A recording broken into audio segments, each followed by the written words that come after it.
Pero vamos a la palabra del Señor. Comenzamos en estos días con una serie nueva, usando un nombre japonés, simplemente para llamar la atención y hablar de la defensa de la fe. Y comenzamos a hablar acerca de Chasai Gospel, el Evangelio Chasai. Chasai quiere decir apologética.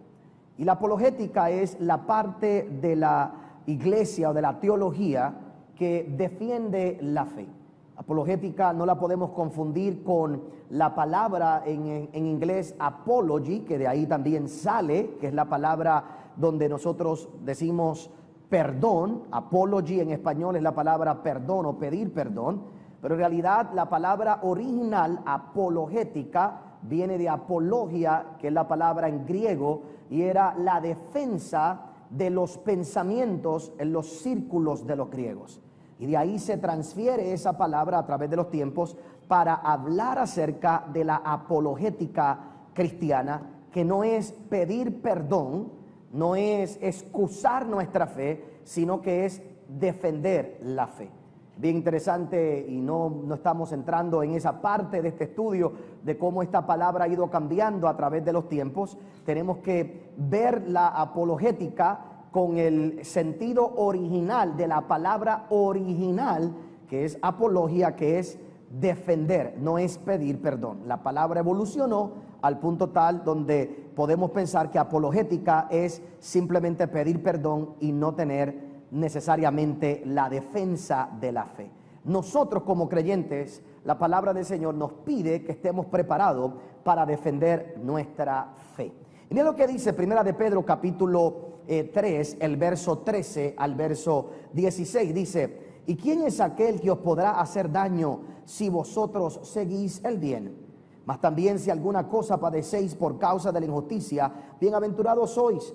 Por tanto, no os amedrentéis por temor de ellos, ni os conturbéis, sino santificad a Dios, el Señor, en vuestros corazones, y estad siempre preparados para presentar defensa con mansedumbre y reverencia ante todo el que os demande razón de la esperanza que hay en vosotros.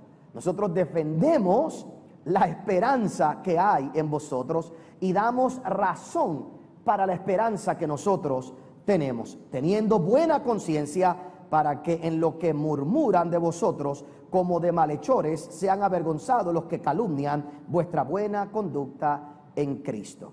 Cuando hablamos de defender nuestra fe, tenemos que entender que defendemos básicamente, entre muchas cosas, la esperanza que tenemos como creyentes.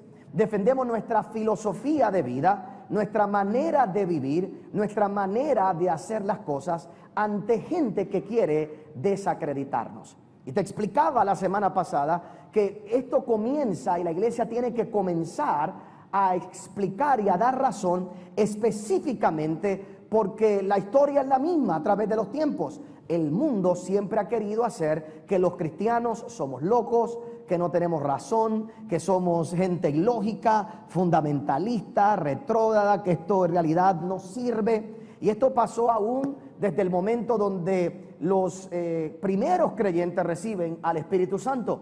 La primera acusación del día que los creyentes recibieron el Espíritu Santo era que estaban borrachos. Esta gente está borracha, esta gente son unos locos, y Pedro se tiene que parar y decir: espérate, esta gente no está borracha. Esto es lo que dijo el profeta Joel. Y comienza a hablar del derramamiento del Espíritu Santo y comienza a explicar lo que estaba ocurriendo. Cuando nosotros vemos en el libro de Hechos, vamos a ver diferentes momentos donde, por ejemplo, el apóstol Pablo tuvo que defender la fe.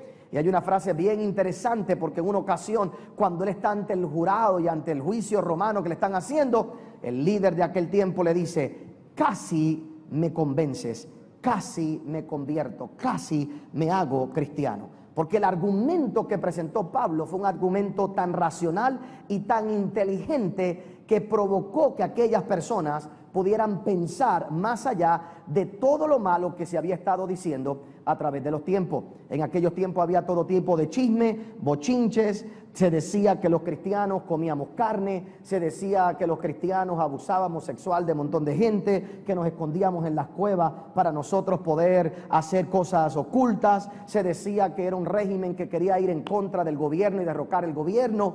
nada más lejos de la verdad. Así que se comienza a presentar la defensa para que el estilo de vida que nosotros llevemos, realmente la gente pueda entenderlo de alguna manera u otra o no quedar en vergüenza. Y si algo yo quisiera en el día de hoy, en los próximos días, es que tú tengas algunos argumentos para que nunca te avergüences de la palabra de Dios y nunca te avergüences de ser cristiano y tú puedas saber lo que yo creo, tengo razón, hay entendimiento, hay razonamiento, hay inteligencia y sabes que puedo defender mi fe delante de los demás. Sobre todas las cosas, te expliqué algo bien importante para el día de hoy. Hay un montón de personas también cristianas que dicen que esto que te estoy hablando no es necesario.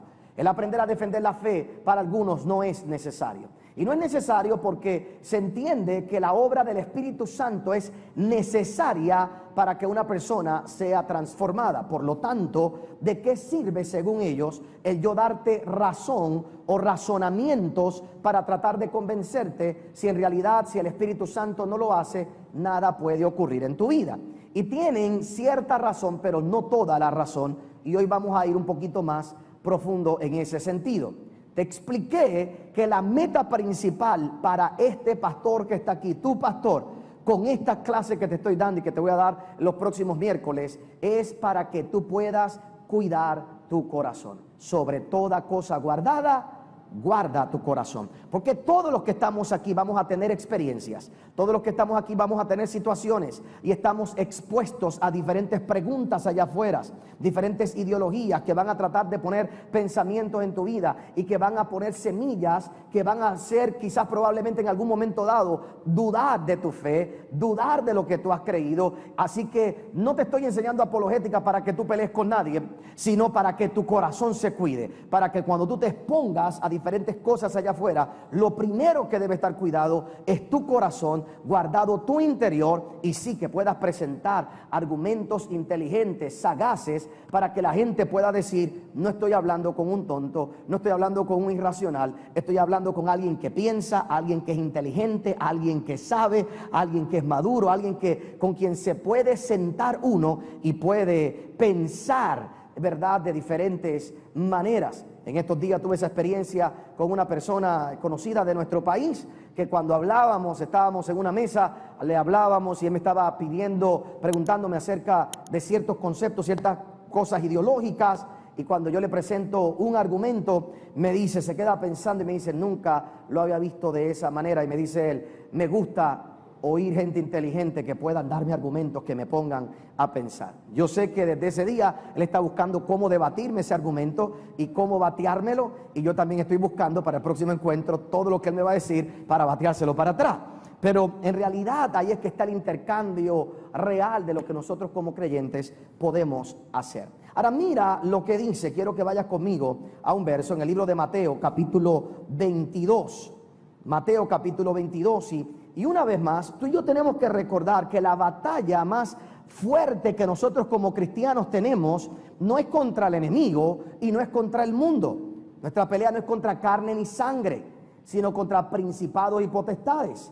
Pero la pregunta es: ¿cuál es el objetivo de los principados y de las potestades? ¿Cuál es el objetivo del enemigo? Y el objetivo del enemigo no es otra cosa que capturar tu corazón, que capturar tu mente. Por eso es que la palabra del Señor dice en el libro de Mateo capítulo 22, el verso 35: y uno de ellos, intérprete de la ley, preguntó por tentarle diciendo: Maestro, ¿cuál es el gran mandamiento de la ley? Jesús le dijo: amarás al Señor tu Dios con todo tu corazón y con toda tu alma y con toda tu mente. Este es el primero y grande mandamiento. Y el segundo es semejante: amarás a tu prójimo como a ti mismo. De estos dos mandamientos depende toda la ley y los profetas. La batalla a través de los tiempos siempre ha sido por tu corazón, siempre ha sido por tu mente. Y en el momento que el enemigo pone un pensamiento erróneo en tu mente y tú albergas ese pensamiento erróneo en tu mente y lo llevas a tu corazón, lo próximo que viene es la desconexión con Dios. Así fue que empezó el pecado en el mundo. Así es que Eva coge el pensamiento que la serpiente le dio. ¿Qué hizo la serpiente? Tergiversó las palabras que Dios había dicho. Fíjate que la serpiente le dice a Eva, con que Dios os ha dicho, cuestionando, con que Dios os ha dicho que no puedes tocar ninguno de estos árboles, que no puedes participar de este árbol en particular, con que Dios os ha dicho. No, es que Dios sabe que será, y pone una duda, y esa pequeña duda ella la alberga en el corazón. Y no tenía argumentos para ella defenderse en ese momento, para detener ese pensamiento. Y ahora es engañada y eventualmente participa de todo lo que era prohibido en aquel momento. Lo mismo ocurrió con Sansón. Sansón tuvo muchos errores en su vida, pero el error más grande de Sansón fue cuando la Biblia dice que le dio su corazón a Dalila. Cuando tú entregas tu corazón a la persona incorrecta, a los pensamientos incorrectos, cuando tú albergas en tu mente las ideas incorrectas, ahí es que viene la separación con Dios. Por eso es que tú y yo tenemos que buscar de alguna manera u otra, a través de todos los tiempos, y más en la época que estamos viviendo, que sobre toda cosa guardada esté guardada tu corazón, esté guardado tu mente, que no albergues ningún pensamiento dentro de ti. Hay un montón de cuestionamientos. Hoy me escribió alguien por Instagram, me parece que es su hija, si mal no recuerdo, pero la persona me dice que quiere que le dé algún consejo, cómo puedo ayudarle para contestarle a su hija, porque su hija aparentemente perdió a su novio en un accidente, entonces está culpando a Dios, está pasando por ese proceso de culpar a Dios. ¿Por qué no? ¿Por qué Dios no lo cuidó? ¿Por qué Dios no lo guardó? Entonces ahora ese resentimiento, ahora el desquite es con Dios. El desquite es por qué pasó esto, por qué Dios lo permitió. Y son esas pequeñas cosas que no son pequeñas, pero son pequeños pensamientos que se albergan en nuestra vida, en nuestra mente, cuando no entendemos, cuando no comprendemos. Y una vez más en el día de hoy, hermano, tú que estás aquí, nada ni nadie debe hacer que tú pierdas tu corazón. Nunca pierdas la cabeza por nadie y nunca dejes que tu corazón, alguien erróneo, sea el dueño de él. Solo Dios debe ser el dueño de tu corazón y solo Dios debe ser el dueño de tus pensamientos y nadie más. Solo Él.